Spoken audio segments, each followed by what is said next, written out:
People never really knew why. Like, what is he running away from? We'd both lived this very, lucky existence. But why is there one that's traveling the world and looking at happiness, and why is there one that's in a gutter, homeless and drinking himself to death? And probably maybe that's one good thing that it did was, let people know that it's not because of them, it's because he has this demon inside of him. And I'd certainly forgiven him in the sense that, many, many different ways. One of the things that's always helped me is and I've talked to a lot of victims of abuse, through this process, and I'm not going to suffer for something horrible that you did to me. That's your darkness. For me, like, the happiest state that you can be in is just basically to be at peace with yourself. You got to accentuate the positive. Wow, I feel good. A little bit of feel good goes a long way. You're listening to Karen Swain, teacher of deliberate creation, accentuating the positive, showing you a way to a better life. Accentuating the positive, it's not just fad, it's sanity. Who in their right mind would accentuate anything else? If you feel like that's what you want to do.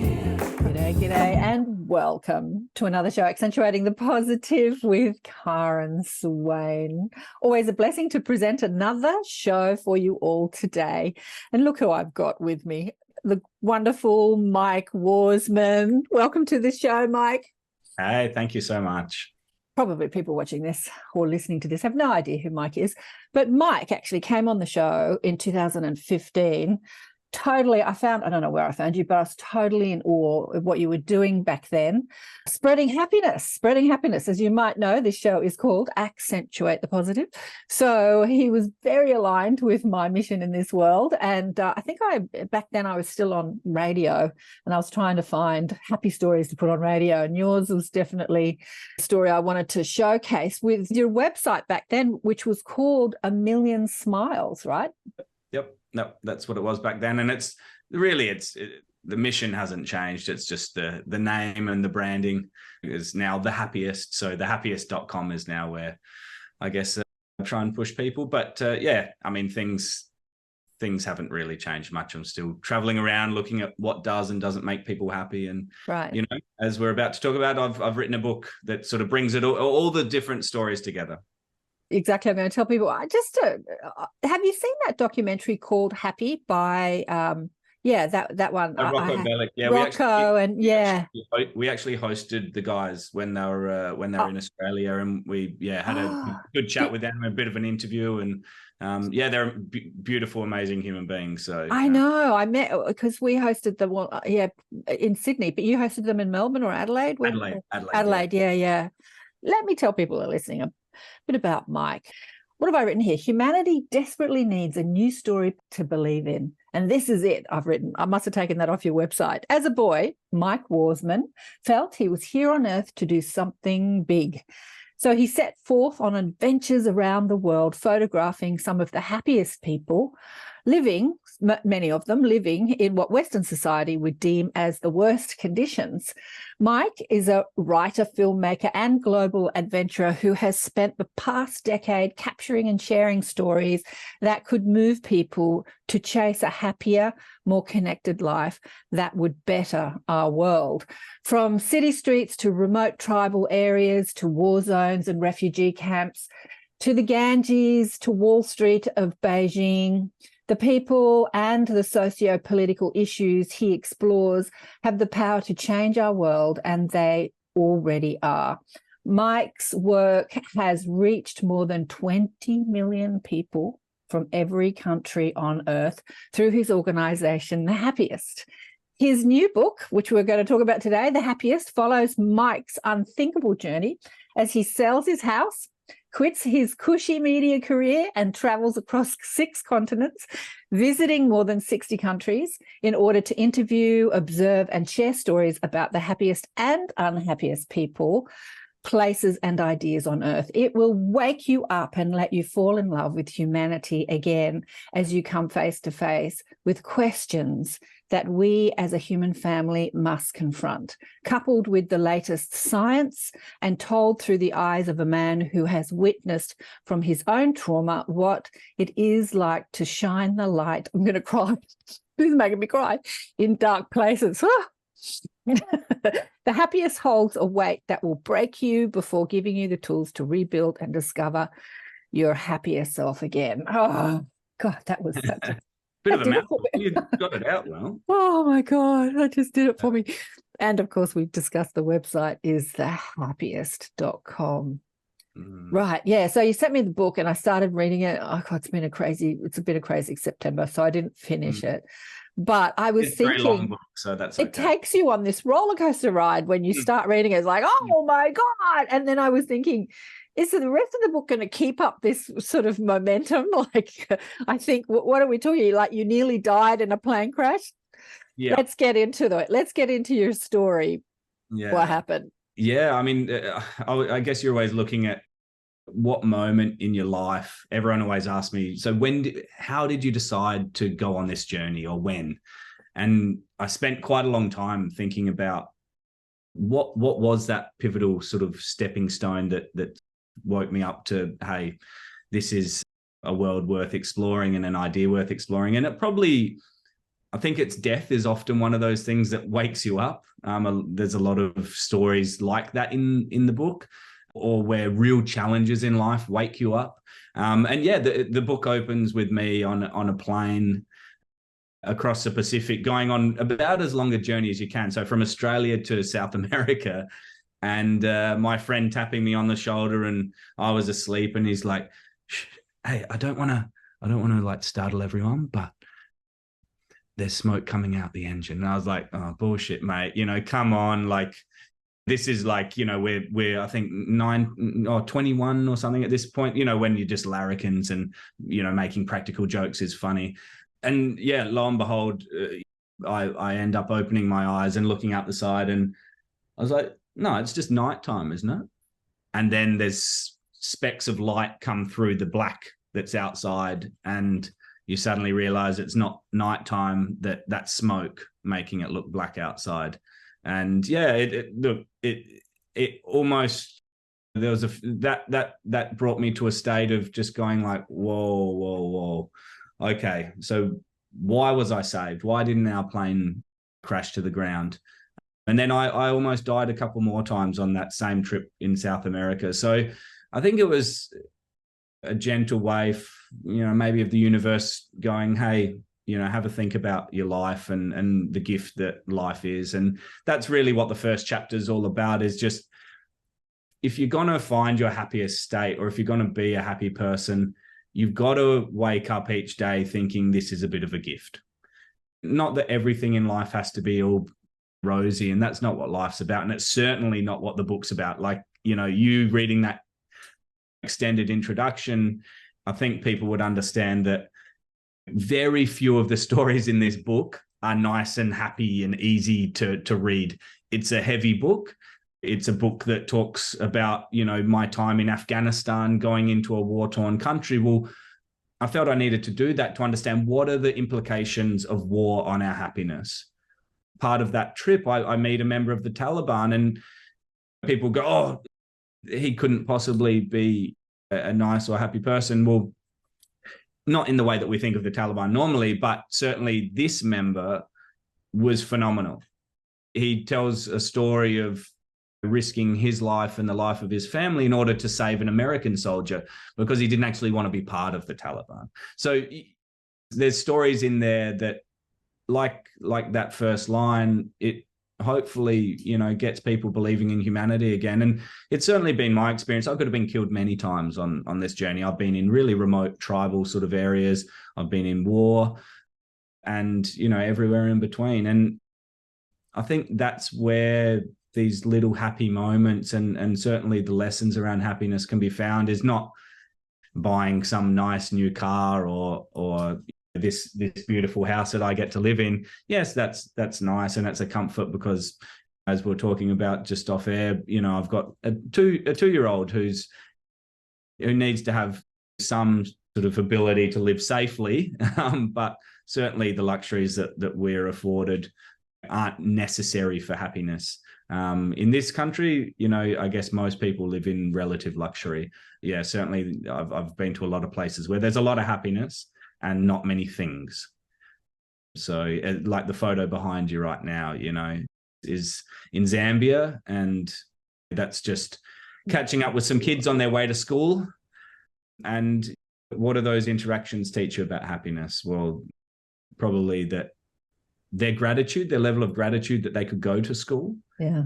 How many kids and parents complain about, bloody school or this or that. And it's like, over there, it's a privilege just to be able to go to school. You look at that kid's book. You reckon that's a brand new book behind your left shoulder as we're looking at you there? No. Yeah. That's about appreciation and gratitude. And that's what one of the chapters is about. So each chapter sort of, I shouldn't probably tell people this because it's not sort of written in that way in the book, but each chapter does have a theme to it. And I guess it's about exploring those different themes that seem to be common within humanity that do bring out our happiest self. Yeah. So that's sort of, a couple of things that you've said. I wrote a book sharing 12 stories called Awakened by Death. Mine being one of them. I think I was sharing with you that awakened is in that I woke up to who I am outside my circumstances, outside my body, outside my personality, and even outside my mind, who I am as an extension of Source, a multidimensional being that traverses the universe and has many lives. Like there's many ways that we awaken. But one of the stories in the book is a guy called Dave, and his daughter was killed in the Bali bombings. And I put his story in the book, which was one of the most tragic stories. Somebody contacted me and said she was reading the book on the plane and she was bawling as she was reading Dave's story, snot flying from her nostril, and the guy next to her in the seat said, "Are you okay?" And she goes, "Yeah, I'm fine, I'm great," because she's bawling, because it's such a tragic story, but she's loving it at the same time, because that was his story. He went through years of grief, but he couldn't live like that. And he made a decision. I've got to shift the way I think. Instead of thinking about the tragedy of my daughter's death, let me remember the good times. Let me remember us catching a wave at Bondi Beach. Let me remember that. And so he made this decision, this effort every moment in his thoughts to shift his thinking to a better feeling thought. And I just loved, he still grieves his daughter and talks about her endlessly, like years later. How many years has it been since the Bali bombings? Over 20 years. Yeah. But he's the happiest guy. He's just such a pleasure. He's so beautiful. And it's the beautiful thing about the brain, right? We can teach it to form new pathways and to strengthen pathways. And so, that's resilience. That is what resilience is. So, and that's a huge part of happiness that I think is probably, as life gets easier in a lot of places, our resilience is sort of declining, and maybe it's too easy at times, I think. Everyone complains about these little problems, but you go and you see what perspective you can get on your own life through travel. And I think that's the gift of travel, in my experience. Is the final chapter of the whole book is about perspective, because really the whole ball game of happiness goes on in between the two ears, and and we'll include the heart in that as well.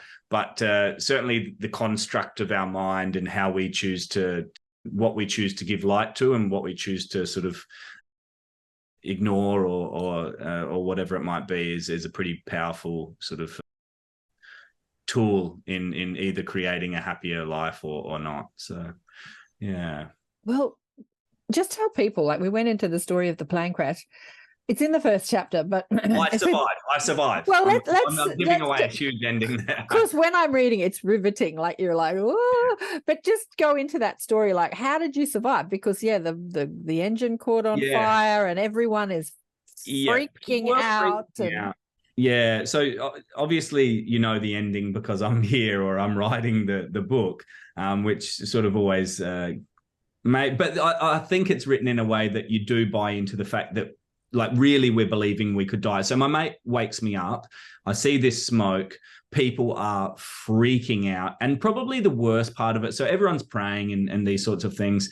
We're flying to Argentina, so I guess a lot of maybe Christian people on the plane really praying and Jesus, and hearing these sorts of things, and obviously it creates a real unsettled feeling. And then the thing that you assume that you're going to get from there is really calm staff. You would think in an emergency, okay, cabin crew is going to be, and they were losing their SHIT, and that was probably the comical part that my mate and I were sort of looking at and going, wow, this must. And I penned my last words, like I was writing as if we're going to go down. And the other horrible decision that they made. So you've got that screen that shows where the plane is, and so we're off the coast, about an hour or so off the coast of New Zealand, and we'd taken off from Auckland. And because the plane was so heavy with fuel to last that 13 or 14 hour trip to Buenos Aires, they had to spend a lot of time dumping fuel, because the load on trying to bring in this thing at 300 k's an hour, if it's weighing an extra however many tons, the plane might not have been able to slow up. So you've got, I assume at that point, hopefully the other wing that's not on fire dumping fuel, or wherever it gets dumped from, away from the fire. you're hoping. And the terrifying part is you've got this photo, I should do it this way for people, of a plane that's very slowly going in circles over the ocean, dumping fuel, and that they left that on the screen. And then they're leaving it on the screen as Auckland's here, and we're not able to fly across the country because we're a flight risk. So we had to go around the coast and take the long route. And so it was terrifying, and they made it as terrifying as possible, which was, a particular way to wake us all up, I guess. And then the moment that really grabbed me, there was a girl sitting next to us. She was maybe about 12 or 13 or something like that. And she didn't speak much English, and we didn't speak much Spanish or Portuguese. And so we're trying to engage with her and ask, oh, you're okay, like trying to settle her. And I think when you take yourself and your own ego out of it and you start, that sort of broke that maybe woe is me situation. And particularly then as the plane lands and there's lights everywhere, the fire, police, everyone's sort of out. And it made the news that night in New Zealand. And, this plane coming in, it's a great image. I was a journalist for a long time, so it's a great image. And we finally stop, and everyone cheers and everyone's been praying. But, as we're coming in, I mean, really the plane's not in a good way. I think I describe it in the book as it's like one of those buffalo that's got like 5 lions on them. It's still like it's waning and waning, and it's about to die, and it's like, oh, let me just rest. And then we stop, and it went all over the runway, it felt like. And who knows, maybe it's your imagination, but I don't think so. It was pretty terrifying. And the plane stops and everyone's clapping and cheering, and this beautiful energy was released that was like, we've all shared this experience. And then it's like everyone opened their eyes and was just like that rabid dog. I'm getting my luggage and I'm going, and like everyone lost their humanity within about 5 seconds. And it was a real wake up for me. It was like, oh, wow. And I almost got drawn into that, of like the mad rush to get off this plane, because could it still explode? We just didn't know, right? When you see all these police, fire, ambulance, everyone's outside, the cabin staff are still going berserk. So I almost got drawn into that, and I was like, oh, okay, maybe we should be rushing to get off. And then I was like, no, wait, let's not do this thing that everyone's doing here, which is just going against the very experience that we've all just had, which everyone was hugging and kissing and all this sort of stuff afterwards, looking at their children, I'm sure, in a way that they've never looked at them before, and looking at their husbands or wives or whatever it was. And that was beautiful. And then like literally, like I say, flick a switch and it's madness and everyone's in it for themselves and forgetting everything that moment maybe just, could have taught them. So it was an experience. God. It just reminds me of humanity at large. There's something that happens and then you wake up and like, oh, smell the roses. Yeah. I'm here to make a difference in the world. And then like COVID was a great one. It's like, right. Oh wow, we've got this thing, and okay, everyone's at home, and what a beautiful thing my wife and I reflected on for those first few months where the whole world was almost locked down. I think we did recapture some of what we're meant to sort of live like as human beings, people at home, more time with kids. Everyone probably hated it, but I think that is how we're meant to live. Certainly if happiness is the goal, and then, you suddenly see the other side, which is like, people fighting in supermarkets for the last roll of toilet paper. And it's like, like 2 steps forward, 1 step backwards, right? Or whatever they say. So, but yeah, look, it's definitely an entertaining way, hopefully, to start the book and it does reflect on sort of a moment that did certainly impact me. There's many moments, but a book requires you to choose probably one. Everyone goes, when did your life change? And it's like, well, it's not like just one moment. But anyway, for the sake of the book, there needed to be, that grand sort of moment. And certainly that was one of them. Yeah, I think when I spoke to you in 2015, you were on a mission for people to share their own story. So you were asking people on A Million Smiles to like upload a photograph and share a time of happiness. So what shifted? The website's still there and I still do get people submitting, but they did. Okay. I think, yeah. So it's still there and people do still submit, but I think it's just probably the word smile. I think people misunderstood as like, oh, it's this nice, light, little fluffy thing. And that's not what people were uploading. It's certainly not what I was exploring in my travels. I think a smile is just an indication of a moment, and what's behind that moment is really where the book sort of focuses. The editor of the book, his favorite story, I should probably tell. So, I mean, I shouldn't be smiling when I'm telling this, to be honest, but I was in Sri Lanka and I was really interested to explore what the tsunami had done. And I was taken into this village that was set up by the Red Cross post the tsunami. And someone said, oh, you must interview the people that live in this house, is sort of what I came to understand. My wife's from Sri Lanka, so I could sort of understand a tiny bit of the language, but she wasn't with me on this part of the trip.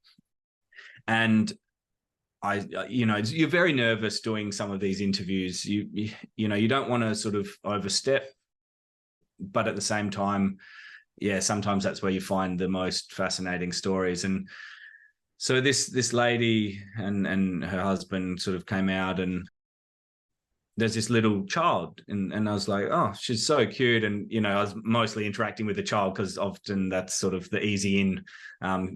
Children are always curious and have that innocence that's beautiful, that allows a stranger to sort of get engaging with that situation.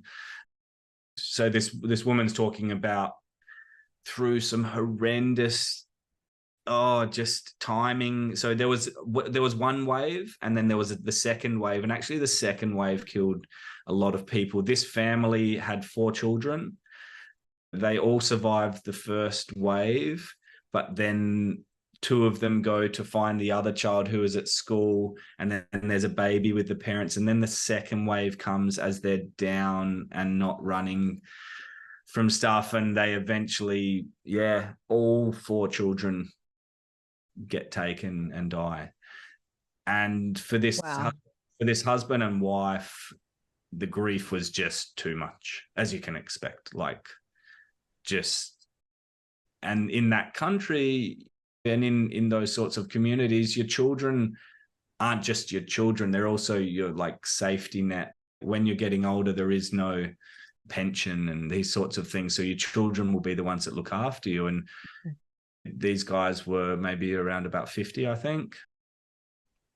No, it must have been a bit younger, so maybe 40, 45. And the husband was a bit older than the wife, but they sort of grieve for many things. Like they grieve that now they have no safety as they get older and no one to look after them. But they, they think, oh, maybe we should try and have more kids. I mean, for me, I thought that they were going to be too old. Like you look at them and you go, oh, okay. But I was like, who's this girl then? Like my mind sort of thinking, who's this girl? And by the end of the interview, which is through a translator, I end up finding out that actually a couple of years of trying and they end up with this daughter, and the love that they have for her was just amazing. And I said, well, what got you through that grieving period? And they said, well, grief shrinks your life. It sort of envelops you in like, you don't go out, you don't want to see anyone, you're just huddled over here in a sad sad ball or pain. And I said, what was the moment then? And she said, well, we just hadn't contemplated how big this was. And that, I mean, I'm maybe putting it more eloquently than maybe what she had, but she was in a lot of distress,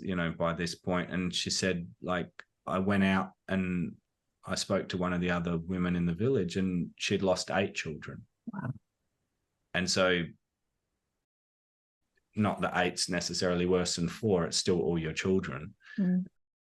But I guess it's just that fact that we are all connected, and our stories are often have the opportunity to bring us closer together. Grief is certainly one of those things, or it can distance us. And I guess eventually she found a way to sort of realize that she wasn't alone in her pain, and that maybe when we share our pain, it lessens it, I think, in my experience, certainly. That's in a chapter that's about gratitude. So okay. So she gave birth to the little girl. She had another child. She didn't adopt her or anything. I'll try and I've got a photograph, because you're such a great photographer. The book's full of beautiful photographs of these experiences, these travels. Yeah, that's beautiful. So realizing that they weren't alone in their grief, like there was, there were just thousands, millions of people. This is the mother and her child. Sweet. So, and there's sort of, photos throughout the book, because I think a lot of the stories you almost wouldn't believe. Like you almost couldn't contemplate the complexity and the sheer gravity of what some people were saying if there weren't photos. And it just has that ability to like connect people with, oh wow, that's a real person. Sometimes we think, oh, these things happen over here, and maybe we don't really feel that the humanity in that person. So the photos are pretty critical. Mike, it's such a wake-up call, because in the community that I'm involved in, the conscious community, I call it, we're talking about starseeds and psychic ability and empathy. There's a lot of empaths.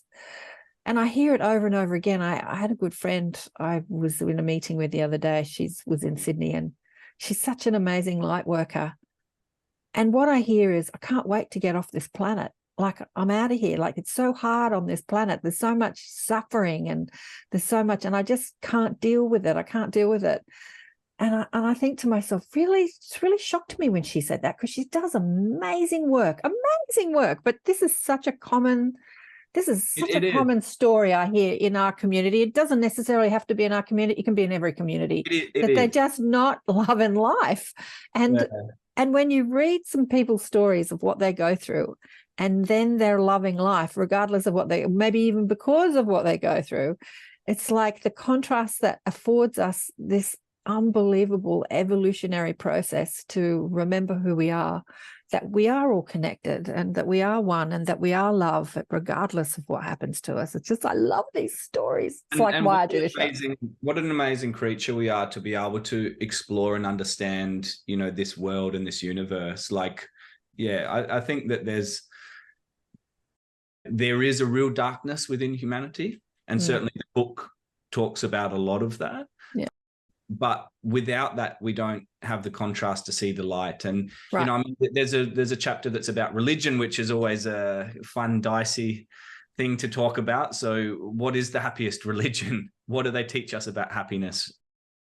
And, you know, I think one of the things that maybe that comment and that story that you're talking about with some of your community, for me at least, the challenge that I believe Jesus and others were talking about, Buddha, finding enlightenment, these sorts of things, I believe that the challenge is to have heaven on earth. So we're not, I think when we die, we're not going up to, in my opinion at least, some cloud where, you know, we're let in or we're not. I think it's like the challenge that I believe Jesus was talking about is to bring it down, to bring heaven down to earth and to create heaven on earth. And I think that is possible. Like in the bits and pieces that I've been able to gather from all over the world, you know, that is our challenge. That is our challenge. And it requires us to come together and to share our common elements and to understand that our diversity and our difference is beautiful. I mean, how boring if we're all the same. Like, how boring. Like, oh yeah, there's another person that looks and sounds like me. Like, come on. I mean, and yet that's what causes so much conflict is, oh, these people believe in a different thing. Well, yeah, because that's their experience, and that's okay. You know, I mean, the problem comes with ego, right? But where, oh no, but my way is better than your way, you know, and religion certainly is something that creates in a lot of circumstances. It shouldn't, but it does create ego. Yeah, I mean, exactly. That's a beautiful photo. That was around COVID, right? Yeah. Do you want to explain this photo? So I've just popped a photo behind me of apartment building for people listening on audio, and there's a whole lot of people leaning out. It's like taken from the ground up. Yeah. Waving. What's going on here?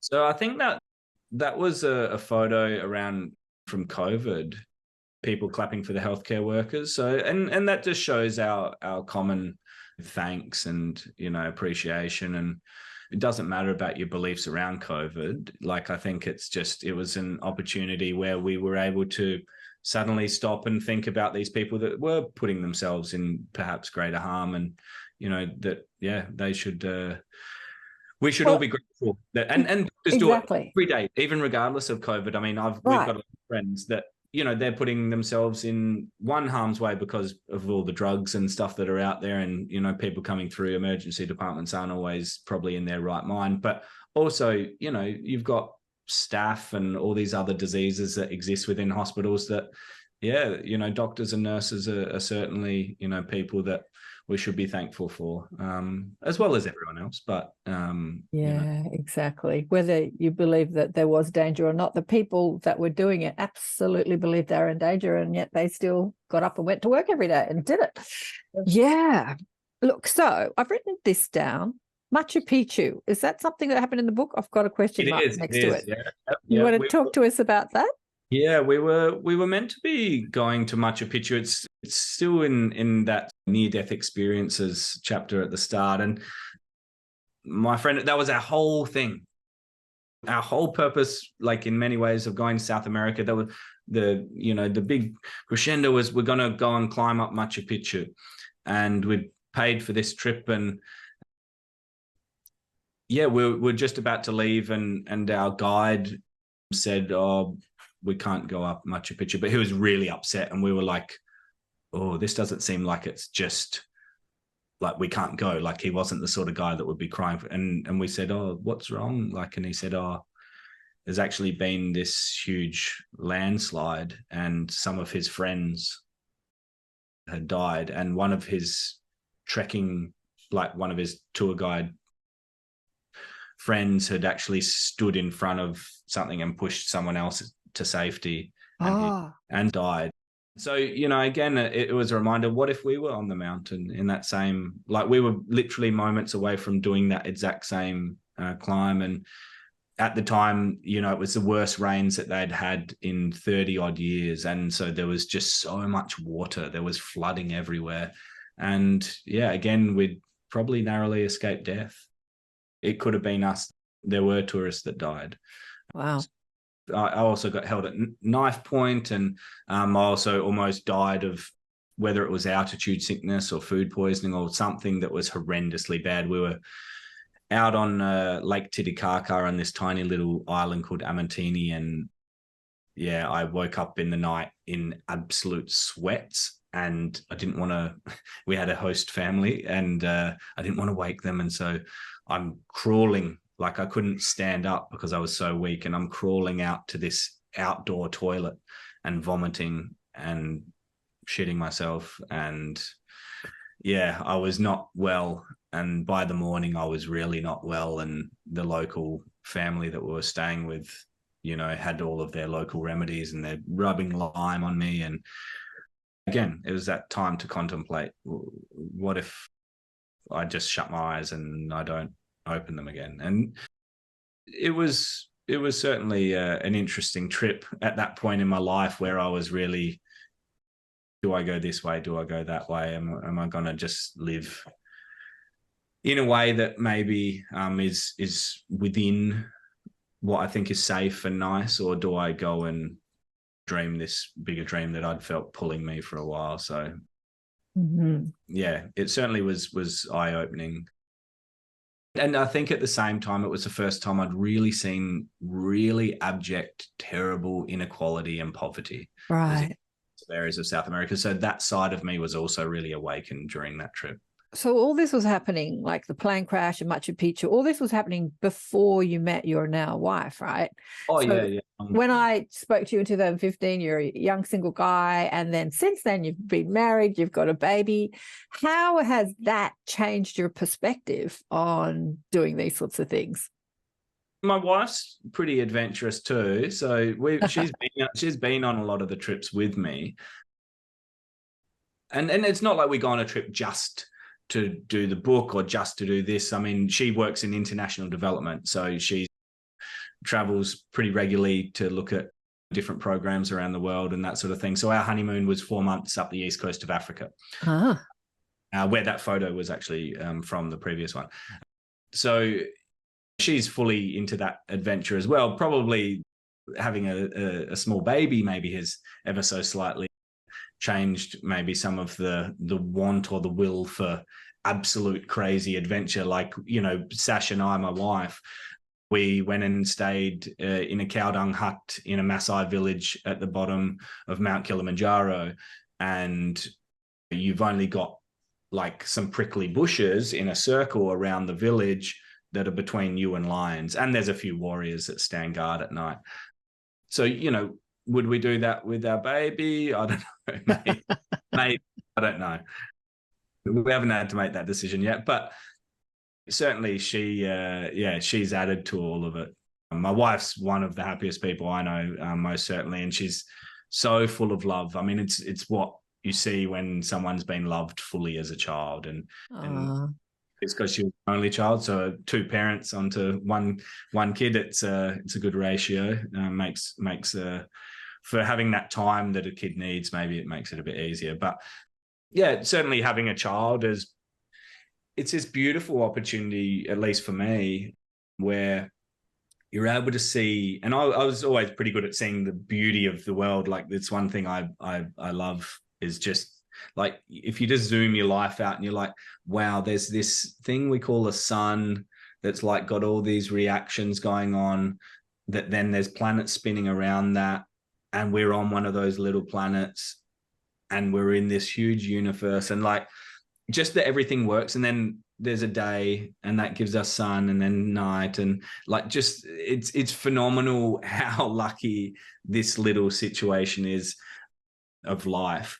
And when you have a child, certainly in my experience, it just, because you're teaching her everything again, right? So you're going, that's the sun, or that's grass, and like that's a tree, and like how it works. And you're like, the awe of everything just becomes that much greater, because you see in her eyes this like, oh, like, wow. And like, you know, like, how can you not be pretty taken back by just the glory that is everything around us, and like these little interactions. That's one of the beautiful things that having a baby certainly does, is it breaks down barriers, because she'll run up to anyone and wave, and then suddenly you go, oh, okay. Because that's a big part of why I started this, was loneliness had just become the #1 cause of depression in the Western world. Mm-hmm. And how are we lonely when there's 7 odd, now 8 billion people? And it's because we're not acknowledging one another when we're on the street. And when you have a baby, everyone looks at her and therefore engages with us. And it's this nice thing where you just break down maybe one of those barriers that prevents a lot of happiness in the world. So she's been great. Certainly I don't sleep quite as much. Literally, other than that, it's this glorious relearning of all the beautiful things in the world that you want to teach your child, and seeing the world again through a child's eyes, which is, maybe more innocent, maybe, yeah. Well, darling, that is heaven on earth, because as you know, we speak a lot about death. Before we press the recording, we were talking about death, and I said probably something we won't discuss in this conversation, but yeah, we might. Let's talk about it. But when people die, a lot of the people in our book have died, and when they return to love, return to that realm, that heavenly realm, you are in that heaven experience. You're in this complete appreciation, complete unconditional love, complete bliss, like you're just swimming in bliss. And yeah, bringing heaven to earth is that inside job. It's like the happiness is the inside job, and kids naturally have it, right? Most of the time, except when they're screaming, but most of the time they're in awe and wonder and appreciation. I had this chat with my brother once about this, like how beautiful and happy little babies are. And he said, yeah, but they're completely selfish. And I'm like, interesting. It's, like they're screaming if they're hungry, they're screaming if they're not okay. Like it's all about me, me, me. But are they? Well, they're conditioned to survive. So they need, right. But that's also why they're so lovable. Yeah. You wouldn't hurt a baby, would you? You could leave our child on the street and people would flock to her and help her if there weren't people.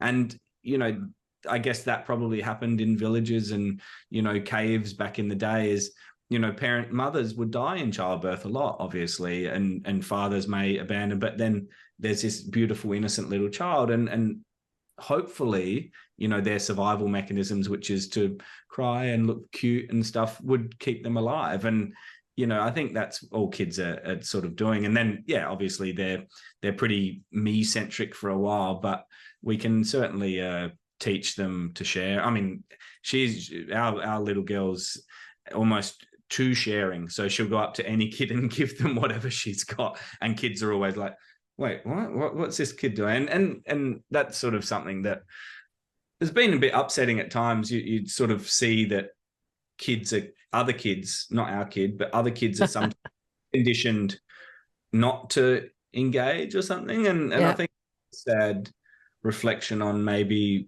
like, I don't know if it's stranger danger or that sort of thing, but certainly most people are good. Like my family knows a thing or two about, like, yes, there are, terrible people in the world. And certainly, I think we were talking before about, the reason that my brother's in jail. And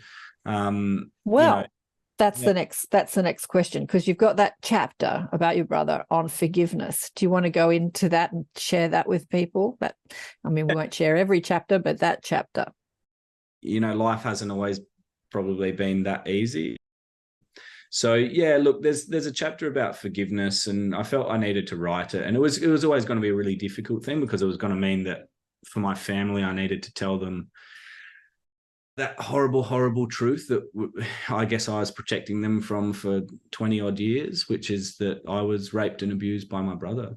And, that's something that I guess I made a conscious decision to try and hide, not from myself. I'd dealt with it and I'd forgiven my brother, but to give the rest of the family that, maybe that, ignorance is bliss sort of thing for 20 years. And then he'd been an alcoholic for a long time and had drug and alcohol problems. And people never really knew why. Like, what is he running away from? We'd both lived this very, lucky existence. But why is there one that's traveling the world and looking at happiness? And why is there one that's, in a gutter, homeless and drinking himself to death?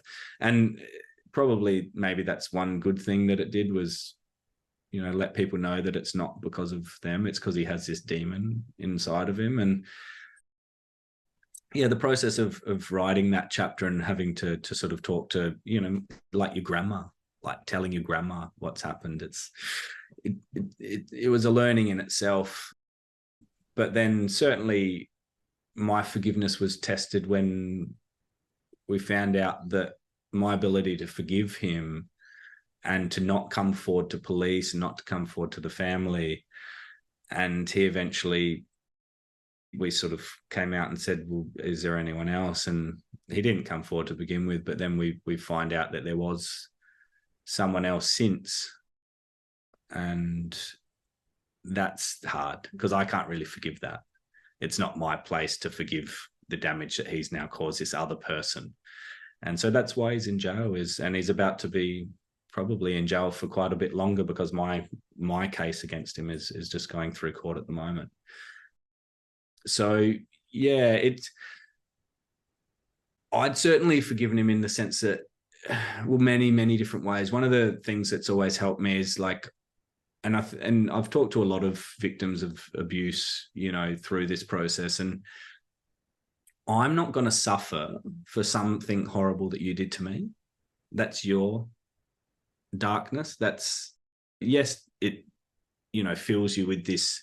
Anytime your safety and your sense of self-worth and things are just absolutely dragged away from you through something like rape, you know, it's pretty, there's going to be some trauma. It's going to play out in some way. And probably for me, like the chapter after the forgiveness chapter is about love, and it probably has plagued a tiny bit my relationship, but just because it draws out this insecurity where you're treated as a piece of meat for a period and you're less than human.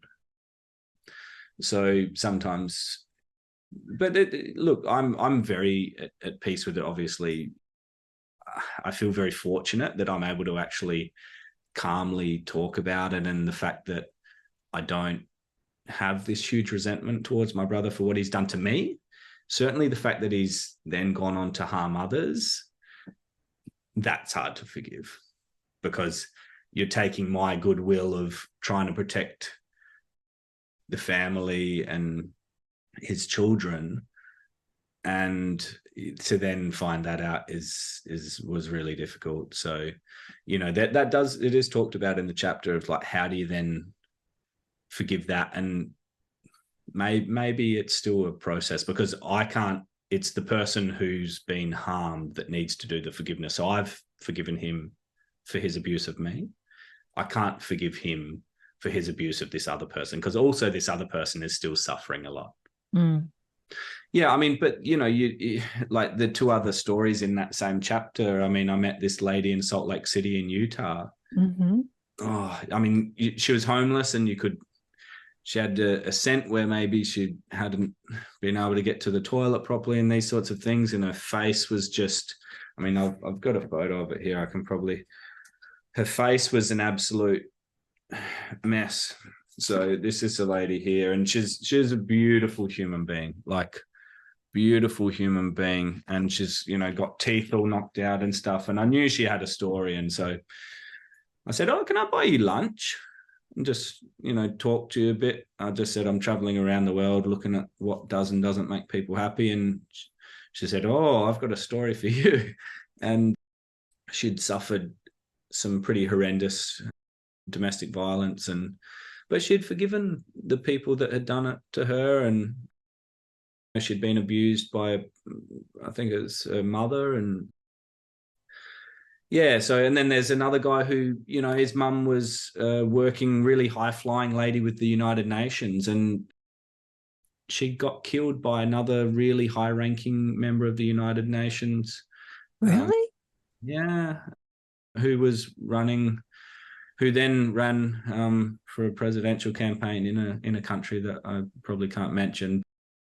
yeah, so like, you know, this guy's telling me that his mum literally was murdered in an act of domestic violence, and how he really struggled with forgiveness for a long time, as you can imagine. Like, I think it's different when it's perpetrated on you, but when it's like his mother's killed by this man who again gets glory, you know, in the media and all this sort of stuff, is this amazing human, and yet he's killed them. And he got away with it. And he got away. Have you seen the movie Human? Yeah. There's a story in that of a black man who's in jail. I remember videoing it on my phone and uploading it. It's terrible audio quality, but anyway, it was just I was so moved by his story. And he grew up in horrendous circumstances, and he murdered a woman and her baby, and then he went to jail for murder. And the mother of the woman, and he said he didn't know what love was until he met the mother of the woman and baby, or the grandmother, obviously, of the baby, who came to jail and used to talk to him and counsel him, and she forgave him. And God, it's going to make me cry. And then he said, and that's when I knew what love was. God. Yeah, anyway. Yeah, it cracks me up, that part of that movie. Ooh. But anyway, so she could forgive him for the murder of, you know, her daughter and her granddaughter. You know, I became my brother's carer for a period. Right. When he was homeless, I said, look, you know, my mum and dad, they'd tried for years and years and years, and everyone had tried. And I said, well, I'm living this beautiful life. Like, maybe some of that energy might rub off on you. Come and live with me. And like, you know, you've got to put up with what an alcoholic does, which is smash holes in walls, and you've got to pay to fix them. And it wasn't particularly the nicest experience. And you got police knocking on your door and all sorts of things. And, you know, but that's because I had, you know, I'd forgiven him, and I could see that he'd suffered enough for what he'd done, you know. Yeah.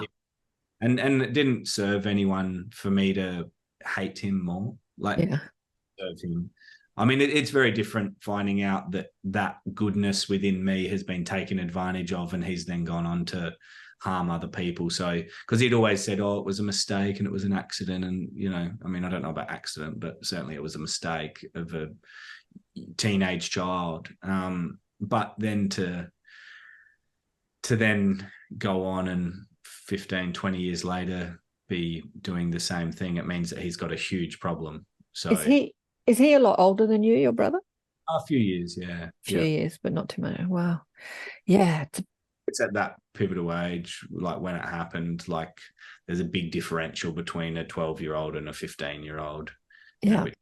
Just that we were, like, he's an adult. You see your photo, there's this photo of us that was sent to police, and you sort of, you can see the differential in terms of size, and just he was always quite violent and had this streak that our parents are wonderful people, but then I don't know, I guess some people just have something, whether it's an illness or some psychological sort of trap or condition where they're attracted to young children, and it's disgusting. And it's certainly the last conversation I think that we'll be comfortable having as a humanity is that that's the common form of abuse is within families. It's not walks down an alley and gets raped. That's not, the movies make us think that that's what rape looks like, and it's not. It's not.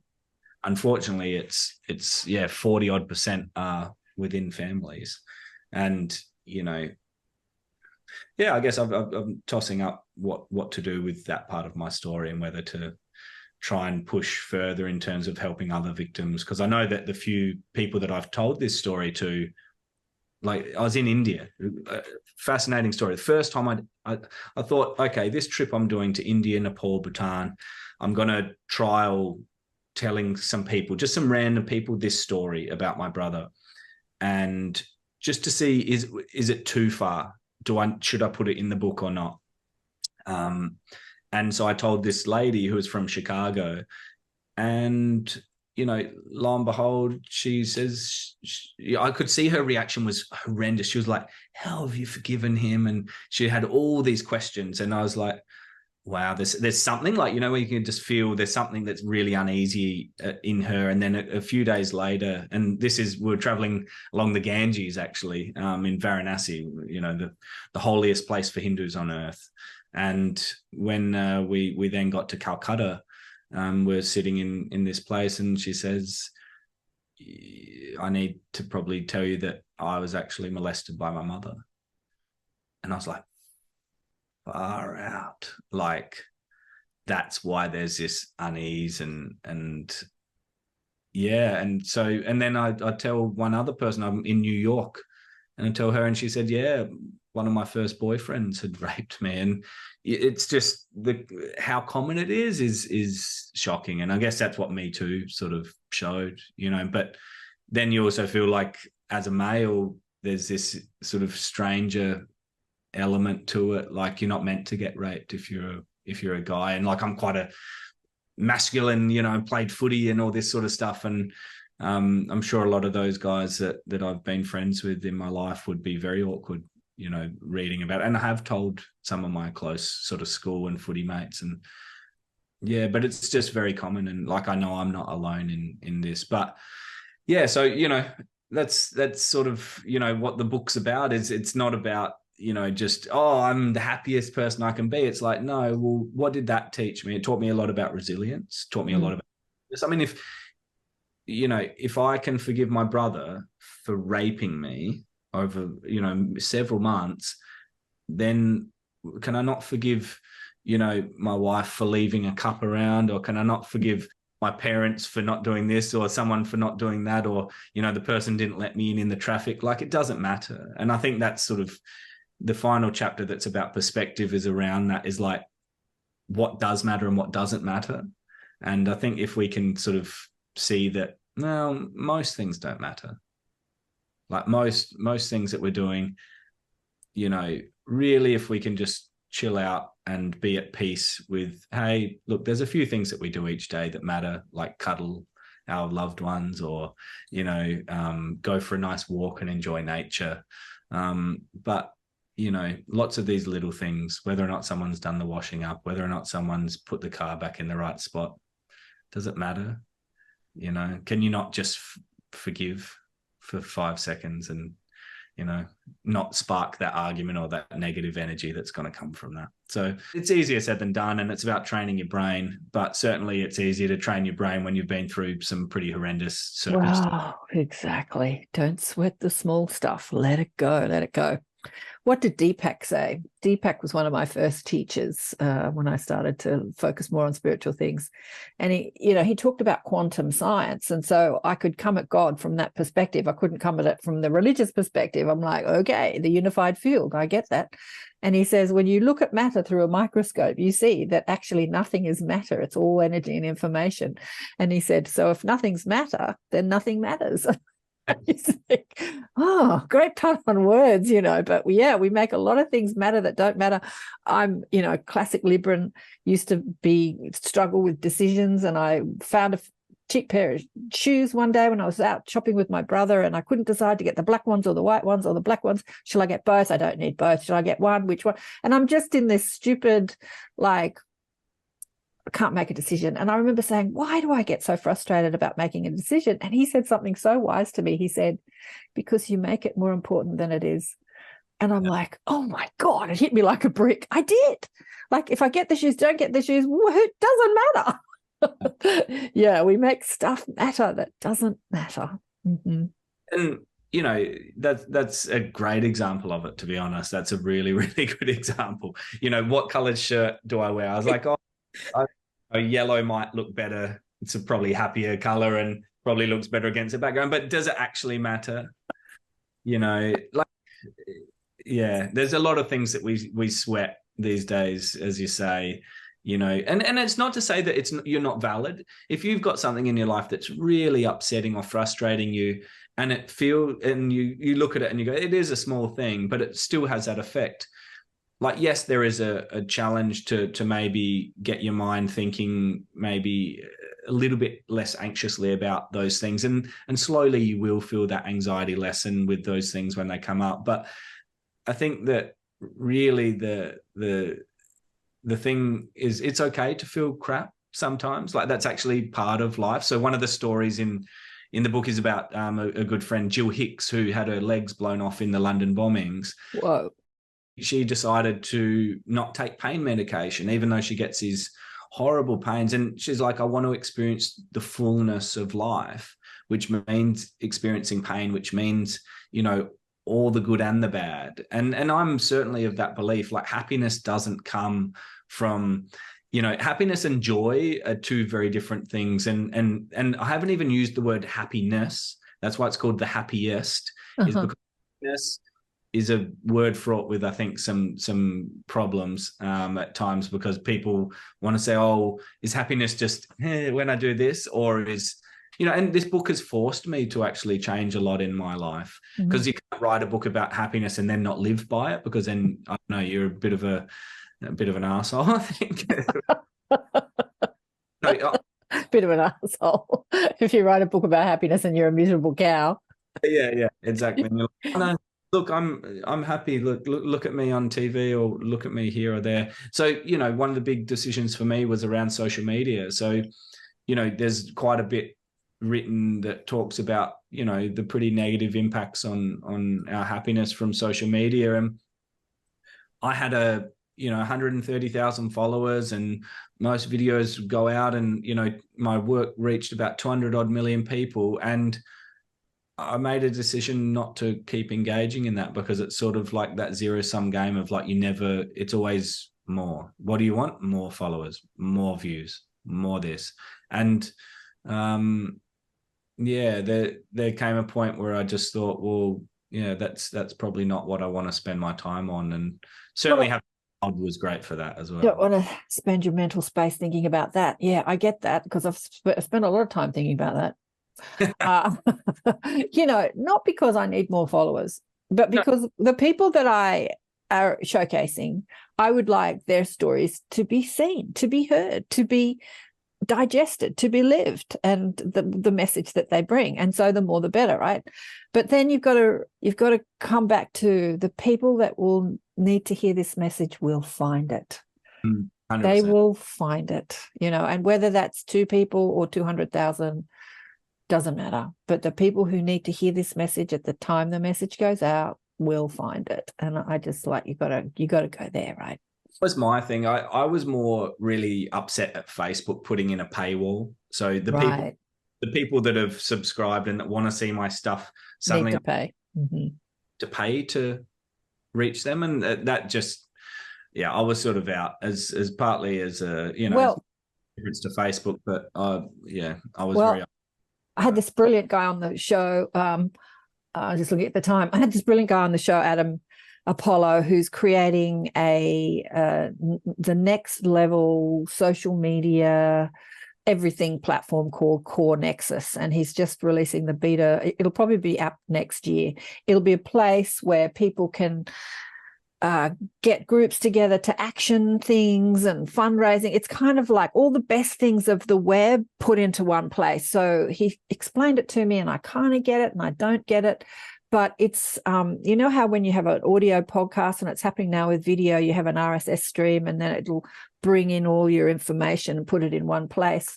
So that will kind of be the technology behind it. So all your social media will, you know, be able to go, but it'll also be a place where he really wants to use it to sort of action good, I suppose, where people can raise money and then use that money to sort of do good in the world. So I'm excited about that. Maybe you can jump on that, but it'll also be a social media platform where you can speak to followers and not have a paywall, like you say, For many things, like it's allowed me to keep in touch with, you know, the Maasai village that I visited, or, you know, some people like from a school that was near the photo behind you. And it's amazing what it's allowed us to do. But like anything, it can be used for good or for bad. You know, addiction is a problem no matter what we become addicted to. there's people that become addicted to watering their lawn and having that perfect and spend 5 hours a day, and then they're not spending that 5 hours with family or with other things. So anything that we do too much of is a problem. It's just that the actual nature of social media and the nature of, gaming and these sorts of things sends us, these chemicals to our brain, which is like snorting a line of cocaine. And so why do people become addicted? Well, because it's literally the exact same chemicals go to our brain as cocaine. Right. So that's why it feels good when you're, scrolling or when you're playing these games, and why there's such a high addiction rate. And it's just that's not reality, right? People sort of get this confusion where, it's there are two realities running in parallel at times these days. And well, look, darling one, you are just one of my favorite people on earth. When I listen to your story about your brother and forgiveness, I feel like, you're going through a court case. I feel like everyone that you touch with that story of forgiveness, regardless if he's incarcerated more or charged with your rape, having that energy and speaking that truth to the court, to the policeman, to the jailers is such a powerful message to walk your talk like that. That, like, yes, he did that to me, but I've completely that's just so powerful. Like that's bringing heaven to earth. That's spreading the love. That's spreading the happiness, because it is that resentment. I watched my mother kill herself with her hatred and resentment. That she was already unhappy, so Dad left her for a prettier, younger model.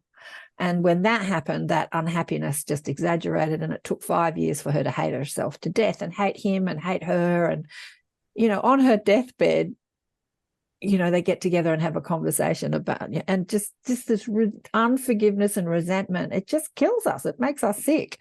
So, this forgiveness thing is a powerful message. And any last messages you'd like to leave our audience before we say goodbye? For me, and I define this pretty early on, I hope, for people, like, the happiest state that you can be in is just basically to be at peace with yourself. And whether that's in life or as you're dying, like, to have peace, that's your happiest state. So, I define happiness, or the happiest state that I could live in, is one where I wouldn't change anything in my life. And I'm pretty well in that state. And, I would love for society for people to be happier. And that's why I guess I'm doing what I'm doing. But certainly me and my little life I've got here, I would love for there to be more equality in the world and things external to me to change. But within my life, there's very little I would change. And so I think, this is what the book looks like. It's available on Kindle or soft or hardcover, thehappiest.com. We've had some feedback since we sort of did a little soft launch, and it's been pretty beautiful hearing what people have to say about the book and the impact that it's having on them. So and just thanks to yourself and to everyone that has been part of the journey of writing this book and sort of bringing the stories to the world, because there's so many beautiful stories and really tricky stories as well, but that will have some sort of meaning hopefully for readers. So thank you so much, and certainly we'll be in touch, I'm sure, as we continue to move forward in our journey. So can't wait to see what you get up to next. Thank you so much for sharing with us again on the show, Mike. Thanks so much. See ya. Just love that man. Just love what he's doing in the world. Such an extraordinary young being on the planet. As usual, we had lots of chats before the recording and after the recording, and talked about many things. I got to meet Ciala, the baby, and of course Sasha came on camera and we got to say hello and everything. It was so cute, so cute. But just like I said to him, I look forward to see what else he gets up to, in the future, what else he does. But wow, I didn't get to that chapter on forgiveness in the book, so I actually found out about all that rape and forgiveness thing along with you guys, which was pretty deep, pretty shocking, pretty deep. He revealed a bit more. He revealed a bit more to me about it when we were off camera, which was even more shocking and deep. But we live in a very interesting world, don't we? Very interesting world. But I shared with him, he's a little bit more mainstream than most of the people I have on the show. I shared with him an exercise I do about surrounding people in gold light and seeing their soul and not the personality or the mind that the soul or the consciousness of the soul is inhabiting. And he kind of looked at me. I don't think he's up for that, but yeah, I've thought about this deeply with all those movies coming out exposing all the sex crimes in the world. What creates the consciousness, the thoughts that makes people want to do that? Just anyway, we have to see the soul and not the deed. This is what I believe it affects healing in the world. I remember hearing when I was young and doing energy healing courses that Jesus, when he looked upon you, he didn't see you dripping with your disease, your mental disease, your physical disease. He saw your soul, which is an extension of the source, which is rooted in pure positive energy, that part of you that is love and unity. And as he gazed at you with that knowing of who you are, not your problems, not your disease, he effected instant healing, like the miracle healings that we hear about. So I attempt to do that when I hear about these stories. I don't always succeed, I have to say, especially when it's confronting you personally. Not always easy, but it's the challenge we're given in electing to come into this physical three-dimensional environment as the light workers, as the difference makers, the light weavers, weaving a new matrix, creating a new way of living here on planet Earth. Stories are what makes the world go round, and Mike has plenty of them. I was just telling him that last night we were at the Australian Women's Adventure Film Festival, and my daughter is in a documentary called Extreme Minds about people that do extreme sport, and they talk about how it affects them mentally and why they do it, and to overcome, mental challenges. It's very much rooted in mental health. And her story is one of them, deep diving and being confronted with a shark that tried to take her leg off and had a bit of a nip into, bit her ankle, and what she's been through. And she just was so proud. She said, it's only seven minutes. The film festival was a few hours long because it showcased many people. The first woman was, what do they call them when they have the ribbons that fall and they do that acrobatics? And then she was doing it from a balloon. She was doing these acrobatics above the clouds. I mean, whoa. And then she let go. She's obviously got a parachute on, parachutes to earth. I mean, that was just the first image. And there was one woman that had traveled hiking mountains across the planet in different parts of the world, solo, with just a backpack on and surviving. Whoa, that was amazing.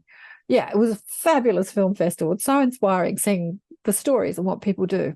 Well, that was, when I say people, it was women, predominantly women. But the movie Extreme Minds is not just about women. I think it's 6 people, men and women, and some of the things that they do, these extreme sports. One woman tight ropes over canyons that drop for thousands of meters, and she tight ropes these extreme things. Yeah, so that's coming out soon. That will be exciting. I will let you all know if you follow me on any of the social media platforms. Facey is the one that is the predominant one I use these days, even though I joined all the others.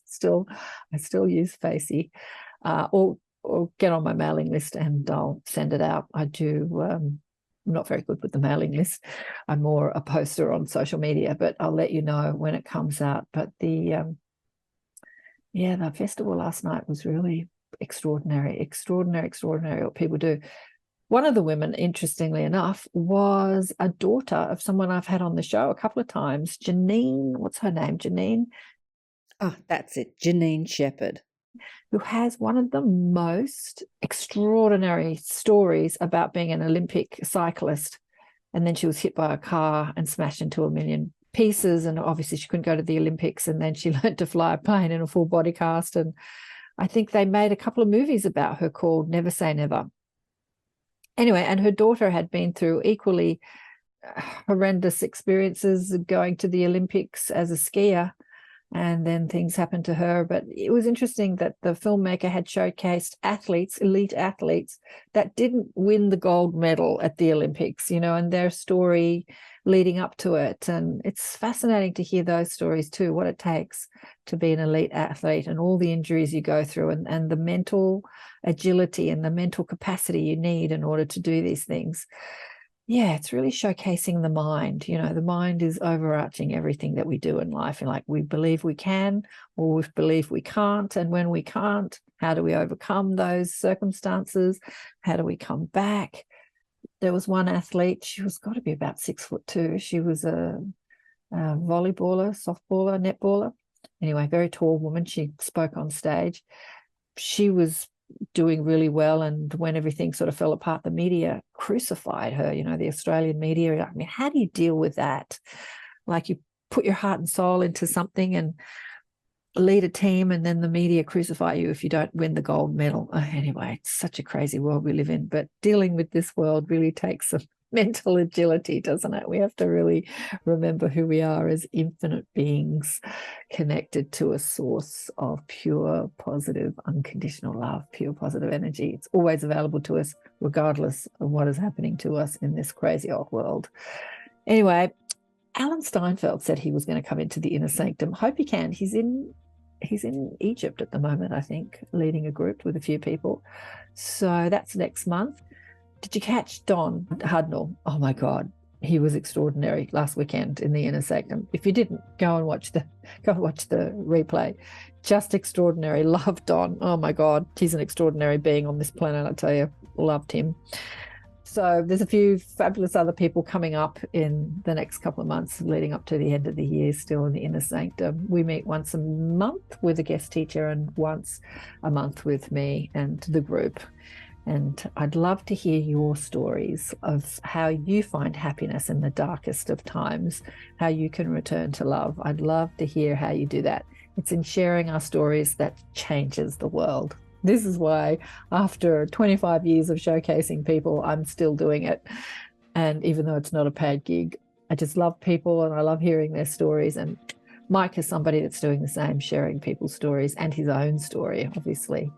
So thanks again for listening and watching, and remember to check out the book Awakened by Death, another book filled with amazing stories of people overcoming, awakened by death. They're awakening to their knowing of who they are, as the ability to choose a positive thought over a negative thought, the ability to be multidimensional, to expand their psychic awareness, to do good in the world. There are many stories in the book of these people having the death experience, like one woman whose son was shot in the Sandy Hook, is changing the world with her programs putting into schools. And it's amazing what we can do when stretched, when we really need to know what we're made of.